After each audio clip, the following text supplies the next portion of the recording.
नमस्कार दोस्तों, NG news Haryana में आपका स्वागत। दोस्तों, बड़ी खबर आपको दे देते हैं नरवाना के बद्दोवाला टोल से। आपको बता देते हैं घासीराम नैन के सपुत्र जोगिंदर नैन जी, जो हरियाणा किसान यूनियन के अध्यक्ष हैं, वो टिकरी बॉर्डर से कुछ संदेश लेकर नरवाना के बद्दोवाला टोल पर पहुंचे हैं।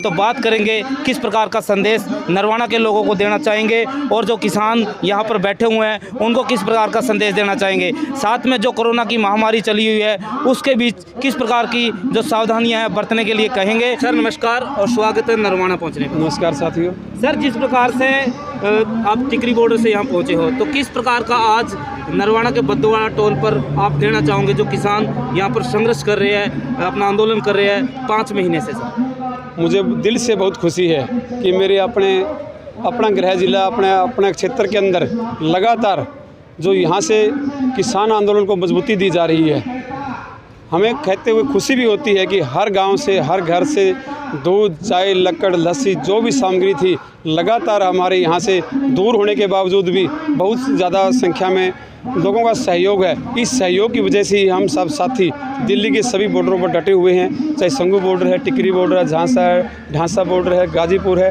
ये जो लोगों का सहयोग और लोगों का जो प्यार है, इसी प्यार को की वजह से, सहयोग की वजह से हम सब साथी इस केंद्र की सरकार को डट करके मुकाबला किए हुए हैं और आज आगे आने वाले भविष्य में इसी तरह से अपील करने के लिए आए हैं कि जो जिस तरह से आप लोगों का प्यार, आप लोगों का सहयोग इस किसान आंदोलन को दिया जा रहा है।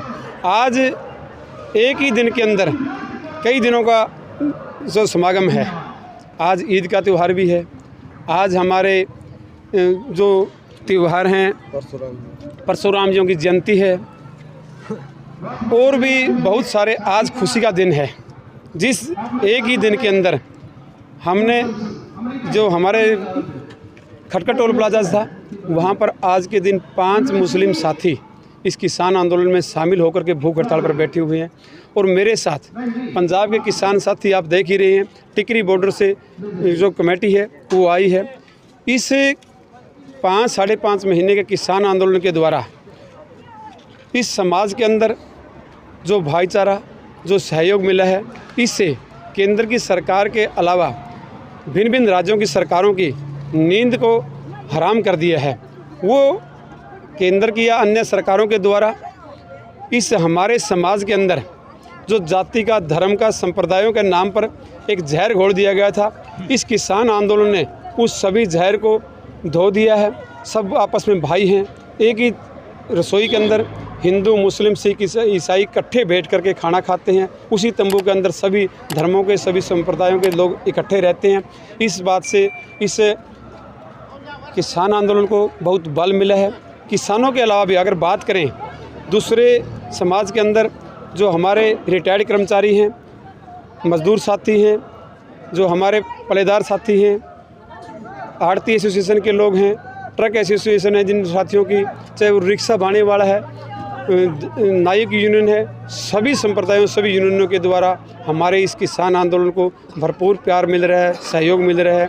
इस बात के लिए मैं आप मीडिया के माध्यम से सभी का दिल की गहराइयों से सभी वर्गों का धन्यवाद करता हूँ। सर, एक क्वेश्चन मेरा ये, जब ये किसान आंदोलन शुरू हुआ था 1 महीना 2 महीना सरकार की तरफ से लगातार वार्ता जारी थी सर, अब 5 महीने हो गए, कोई वार्ता, कोई संदेश नहीं आ रहा है। सर, क्या लगता है उनके मन में अब क्या? सरकार को ये था कि ये कुछ दिनों के लिए आए हैं। पंजाब के साथियों के द्वारा नारा दिया गया था कि 6 महीने का राशन लेकर के चले हैं और हरियाणा प्रदेश की तरफ से मैं बड़े खुशी दिल से कहता हूं कि जो पंजाब के साथी 6 महीने का राशन लेकर के गए थे, मेरे हरियाणा प्रदेश के सभी कोने कोने से सभी वर्गों के द्वारा जो सहयोग दिया गया, उस राशन की सील नहीं टूटने दी। हर घर से, हर गांव से जो राशन लगातार दूध, चाय, लस्सी, जो वहाँ पर लोगों के द्वारा जलेबियों के भंडारे तक भी लगाए गए, पूरा सहयोग दिया गया। सरकार के द्वारा इस आंदोलन को ख़त्म करने का भिन्न भिन्न तरह से प्रयास किया गया कि चाहे वह एसवाइल का मुद्दा लेकर के, खालिस्तानी बता करके, पाकिस्तानी बता करके, आतंकवादी बता करके, लेकिन इस जैसे राशन लगातार दूध, चाय, लस्सी, जो वहाँ पर लोगों के द्वारा जलेबियों के भंडारे तक भी लगाए गए, पूरा सहयोग दिया गया।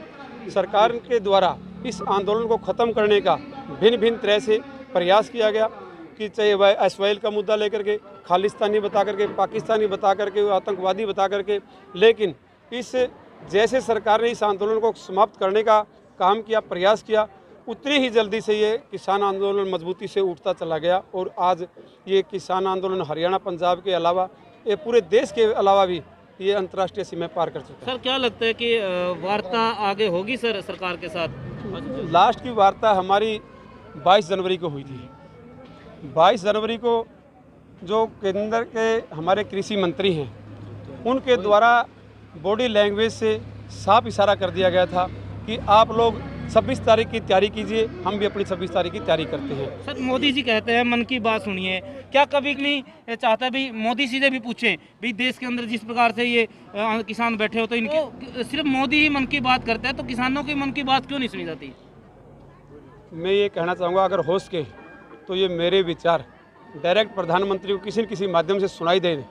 हम उनसे पूछना चाहते हैं, वो लगातार 7-7.5 वर्षों से अपने मन की बात करता आ रहा है, लेकिन इस कमेरे वर्ग की, इस भोले बड़े मजदूर वर्ग की, पूरी आम कौम की उसने कभी एक बात नहीं सुनी।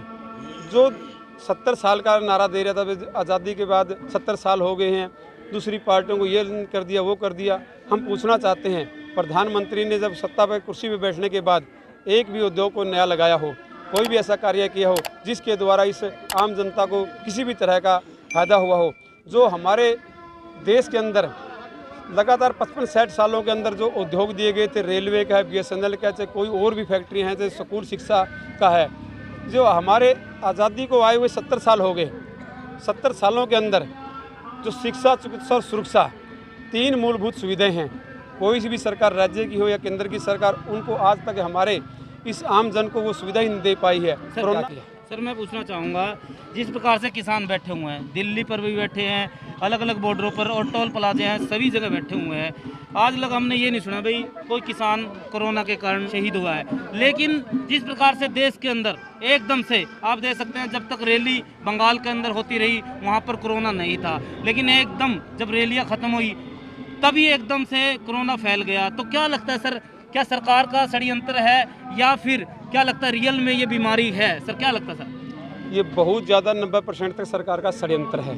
हो सकता है बीमारी हो, मलेरिया, बुखार, खांसी, बलगम वगैरह होते हैं सीजनों के हिसाब से, उस छोटी मोटी बीमारी को एक महामारी का नाम दे करके इसको ज़्यादा फैलावा किया जा रहा है। इस किसान आंदोलन को ख़त्म करने के लिए भी इसको बड़ा प्रचार किया गया, ख़त्म करने का प्रयास किया। और पिछले साल भी जब ये बीमारी का नाम लेकर के ही इस 3 काले कानूनों को थोपने के लिए प्लान किया गया था।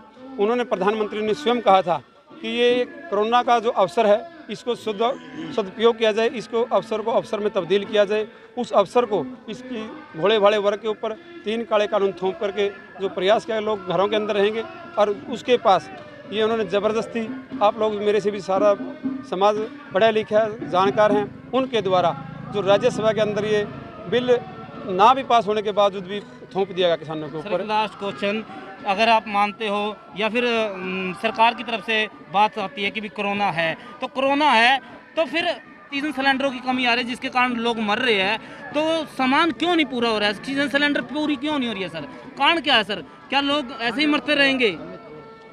मरते रहेंगे नहीं, सरकार की पूरी नीति है इन लोगों को मारने की, इन लोगों की जनसंख्या को ख़त्म करने की, किसी न किसी तरह से। और ये कहते हैं कि आप लोग भी टीका वैक्सीन लगवा लीजिए। सरकार स्वयं कहते हैं कि 3-4 व्यक्ति तो कोरोना के टीके लगवाने के बाद भी मरेंगे, फिर उसका फ़ायदा क्या हुआ? और आज भी हमारे बीच में, हमारे अपने इलाके के अंदर जिन जिन व्यक्तियों ने टीका लगाया है, वो बाकी जो टीका ना लगवा रहे वो स्वस्थ हैं, जिन्होंने वैक्सीन लगवा ली वो गुजर गए, फिर उसका फ़ायदा क्या हुआ? बहुत बहुत धन्यवाद। तो दोस्तों आपने देखा जिस प्रकार से जोगिंदर सिंह नैन थे हरियाणा के राज्य अध्यक्ष, तो उन्होंने बताया साफ तौर पर कि सरकार की क्या रणनीति है और सरकार क्या चाहती है, किसानों के प्रति उसका किस प्रकार से रवैया है और जो कोरोना वायरस जो बीमारी है उसके लिए क्या कर रही है सरकार। तो वीडियो को ज़्यादा से ज़्यादा लोगों को शेयर कर देना। देखते रहिए एनजी न्यूज़ हरियाणा। वंदे मातरम। जय हिंद, जय भारत।